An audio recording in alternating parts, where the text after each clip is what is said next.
We have about 600 miles of flood channels in the whole Las Vegas Valley. 2 or 3 of the tunnels go right beneath the Strip, a few go beneath the downtown area, and then the rest are just everywhere. You can see the neon lights, the 40-story tall casinos, the polished lobbies, and then right beneath that is this dark and gray world where people are just trying to survive.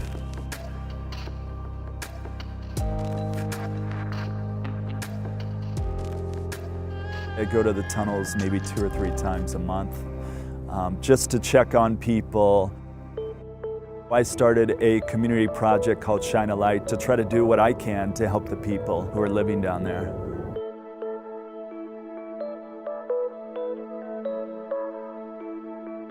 You ready to see who's around? Let's do it. Creepy, it's a stuffed animal wrapped in caution tape. That's the kind of thing, if you're by yourself late at night walking and you see it, it can give you the chills. Craig, is that you? Can you give us kind of a quick tour of your camp? Well, I just kind of describe. I just made this up real quick. So I locked this down to make sure the wind and air can come through pretty decent out here. You can lower this if you need to and shut it. It's cold. The floor is cold. Oh, the floor is cold enough to keep the food preserved a little. You found this in a trash can, and it's dumpster diving. Yeah, Craig is one of the masters of dumpster diving. He can just, even when he had an apartment, he would dumpster dive and furnish it with stuff he found. And I wouldn't want to be homeless anywhere else, I don't think. Out of sight, out of mind here in Vegas.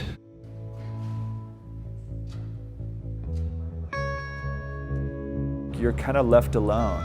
You have some privacy and strangely a sense of security down here. How you doing? Okay. Yeah? How are you? Good. Good to see you. You've lived down here off and on for how long? Oh my God. Since 2004. Wow. Take me back to that moment. You lived white picket fence, family, kids. I came down here and I expected it to be dirtier, like more humidity, like raw sewage going through there or something. And I saw how it was and I'm like, wow, that's not as bad as I thought. Whatever my man chooses or whatever, that's what I want to. If he wants to live down here, then I'll live down here with him. Can you give us a little tour of this? I mean, this is one of the more elaborate camps you'll see down here. I mean, the bed is elevated on these shopping carts.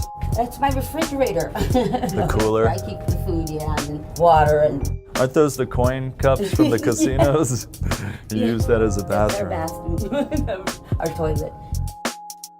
People get so comfortable living down here with their couch and their milk crate and their clothes hung up, and I think sometimes they almost forget that they're living in a flood channel.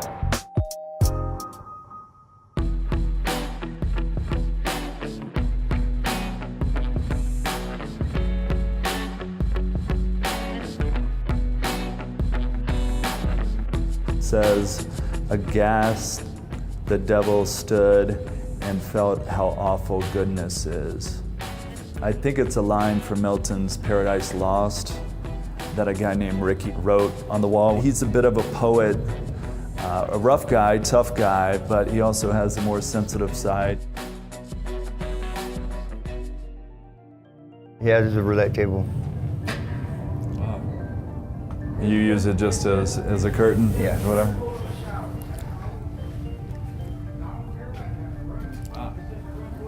You have like a canopy, huh? Yeah, it just keeps you warm.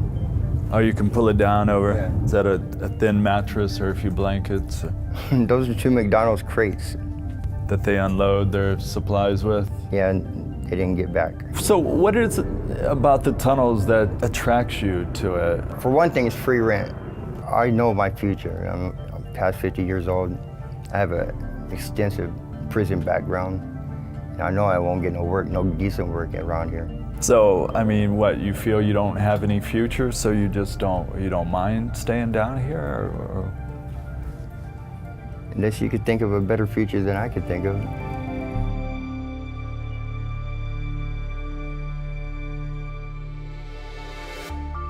And what I've discovered is it's very tough to get someone to come out literally into the light and to face the issues that kind of made them become homeless in the first place, and to try to change and turn that around and give up the freedom.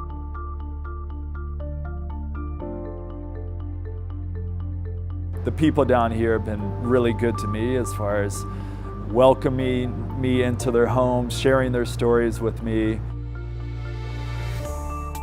The thought of helping just one of them or brightening one of their days, those are the kind of things that keep me going.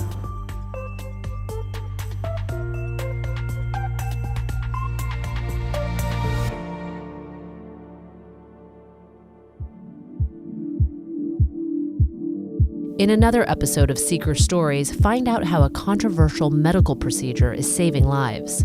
So we process stool from healthy donors and send it out to hospitals all over the country. The population that we're treating this way, this is their last resort. They've been sick for a minimum of 6 months, and this cures them. This classic case that I take care of has an over 90% success rate.